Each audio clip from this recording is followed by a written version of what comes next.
চট্টগ্রামে এবার ওয়েস্ট ইন্ডিজের 149 রান তাড়া করতে পারেনি বাংলাদেশ। দ্বিতীয় টি-20তে হার 14 রানের। ক্যারিবিয়ানরা এক ম্যাচ হাতে রেখে সিরিজ জিতে নেয় 2-0 ব্যবধানে। এই হার টাইগারদের টানা 4টি টি-20 সিরিজ জয়ের ধারায় ছেদ টেনেছে। বিপরীতে ওয়েস্ট ইন্ডিজ 3টি সিরিজ হারের পর প্রথম জয়ের স্বাদ পেয়েছে। ম্যাচের পর সংবাদ সম্মেলনে টাইগারদের পক্ষে হাফ সেঞ্চুরি করা তানজিদ হাসান তামিম ব্যাটারদেরই দায় স্বীকার করে নেন। আসলে ম্যাচ না জিতে 50 কোনো ভ্যালু থাকে না। আর উইকেটটা যেমন ছিল এখানে সেট ব্যাটসম্যানদেরই শেষ করতে হয় এই উইকেটে, কারণ উইকেটটা একটু স্টিকি ছিল, বল আসতেছিল না ব্যাটে। তো নতুন ব্যাটসম্যানদের জন্য এটা একটু টাফ যেই হিটিং করা।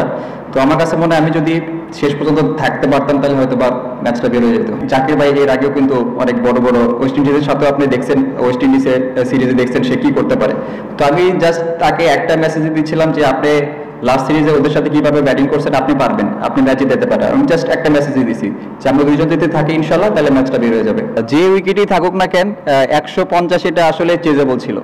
এটা আসলে আমরা ব্যাটসম্যানদের ব্যর্থতা, আমরা সবাই দায়িত্ব নিতে পারি নাই। তো আসলে এটা নিয়ে কিছু বলতে চাচ্ছি না, হয়তোবা আমাদের একটা ব্যাড ডে ছিল ব্যাটসম্যানদের জন্য, বাট এখান থেকে আমরা কিভাবে বের হয়ে আসবো এটা আমাদেরই বের করতে হবে।